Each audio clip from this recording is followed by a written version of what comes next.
जनक का महा एपिसोड खून का रिश्ता या किस्मत का धोखा, एक अधूरी मोहब्बत, एक छुपा सच और एक बेटी जो अब किसी को अपना मानने को तैयार नहीं। आइए जानते हैं दोस्तों कैसे उसकी असली पिता का सच सामने आएगा। तब तक आप वीडियो को लाइक और चैनल को सब्सक्राइब कर दीजिए। दोस्तों, बॉस हाउस में हंगामा, पराशर का सच बाहर आता है। बॉस हाउस में सब एक जगह इकट्ठा हैं। ऋषि, मोहन, अर्शी, अनिरुद्ध और सबसे आगे खड़ी है जनक। पराशर आगे आता है। उसके चेहरे पर पछतावे की लकीरें साफ दिखाई देती हैं। उसकी आंखें नम हैं और आवाज भारी। वो कहता है, मुझे माफ कर दो जनक, मैं तुमसे सबसे बड़ा सच छुपाया। सब चौंक कर उसकी तरफ देखते हैं और तभी पराशर कहता है, मैं तुम्हारा सगा पिता नहीं हूँ, तुम अनिरुद्ध बॉस की बेटी हो। और दोस्तों, यहीं पर होता है खून का खुलासा और सबकी चुप्पी। जनक की सांसें थम जाती हैं। अर्शी चीखती है, क्या बकवास है ये? एक नौकरानी की बेटी हमारे घर की वारिस नहीं हो सकती। क्या बकवास है ये? वो तो पहले ही घर को छोड़कर चली गई थी अनिरुद्ध, और उसका तो कोई लेना देना नहीं था। उसकी बेटी इस घर की वारिस कैसे हो सकती है? मोहन गुस्से में कहती है, पापा आप चुप क्यों हैं? ये सब झूठ है ना? तभी अनिरुद्ध सिर झुकाकर खड़ा है। उसके होंठ कांपते हैं। नहीं, ये सच है। मुझे भी नहीं पता था। मुझे ये कल पता चला। दोस्तों, सन्नाटा इस कदर था कि सिर्फ ऋषि की हल्की सांसें सुनाई दे रही थी। तभी दोस्तों पराशर एक्सप्लेन करता है पुरानी मोहब्बत की दास्तान। पराशर सबके सामने बीते सालों का सच खोलता है। नूतन बॉस हाउस में रहती थी, पर वो नौकरानी नहीं थी। अनिरुद्ध उसे चाहता था और वो अर्शी की सगी बहन थी। प्यार करता था और उसी वजह से उसे घर में रखा गया था। लेकिन जब अर्शी और उसकी माँ ने नूतन को नीचा दिखाना शुरू किया और अनिरुद्ध और अर्शी की शादी तय कर दी, तो अनिरुद्ध उसे बचा नहीं सका।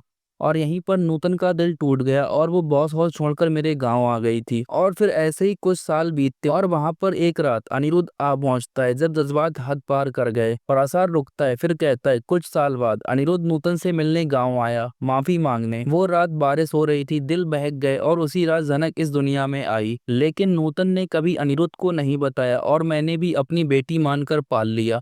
मैं डरता था अगर ये सच बाहर आता तो फिर से जनक को वही जिल्लत सहनी पड़ती। तभी देखने को मिलता है जनक का टूटना, और वो कहती है, मैं किसी की बेटी नहीं। जनक फूट फूट कर रोने लगती है, तो मेरा पूरा वजूद झूठा था? वो पराशर की तरफ देखकर कहती है, जैसे मैंने पिता माना उसने झूठ बोला। अनिरुद्ध की तरफ मुड़कर कहती है, और आपने मुझे कभी देखा तक नहीं। क्या मेरी माँ सिर्फ एक नौकरानी थी, या सिर्फ आपके लिए उनका कोई वजूद नहीं था? अनिरुद्ध उसके पास आता है आंसू भरी आंखों से, नहीं जनक, तुम मेरी ही नहीं, मेरी जिंदगी की सबसे बड़ी गलती का नतीजा हो।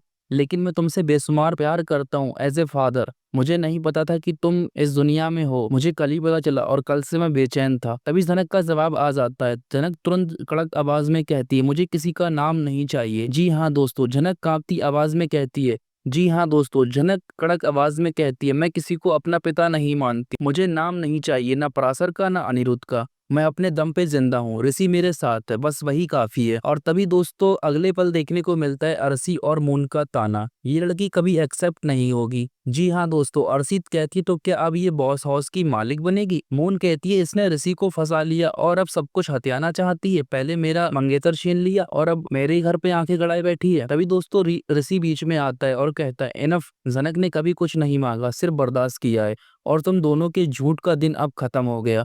वो तो यहाँ पर मजबूरी में आई थी, उसको तो खुद नहीं पता कि सब क्या चल रहा है और क्या हो रहा है ये। तभी दोस्तों अनिरुद्ध का टूटना और एक बाप की हार हो जाती है। जी हाँ दोस्तों, अनिरुद्ध जनक के सामने हाथ जोड़ता है, मुझे माफ कर दो बेटा, मैंने तुझे अनजाने में खो दिया, पर अगर कभी लगे कि किसी के कंधे की जरूरत है तो मैं हमेशा रहूंगा। जनक कुछ नहीं कहती, बस दूर जाकर अनिरुद्ध और नूतन की तस्वीर उठाती है और कहती है, मैं किसी की बेटी नहीं, तुम सब लोगों ने मुझसे झूठ बोला है और ये तस्वीर अब तक संभाल के रखी, लेकिन उसका ये भी नहीं पूछा कि वो अब कहाँ है। और दोस्तों यहीं पर पराशर कहता है कि मुझे पता था कि सारी चीजें, लेकिन मैं तुम्हारे लिए ही नहीं बता रहा था कि तुमको बुरा लगेगा। और अनिरुद्ध कभी उस चीज को एक्सेप्ट नहीं कर पाएगा क्योंकि अर्शी उसके जीवन में है। और तभी जनक पराशर को कहती है, ठीक है, अब हमें इस घर को छोड़कर जाना चाहिए अपने गाँव। तो दोस्तों एक सच जिसने पूरे परिवार की नींव हिला दी, एक बेटी जिसे किसी के नाम की नहीं सिर्फ पहचान की जरूरत थी, और एक अधूरी मोहब्बत जो खून में बदल गई। जनक की कहानी अब नए मोड़ लेगी, बिना किसी के नाम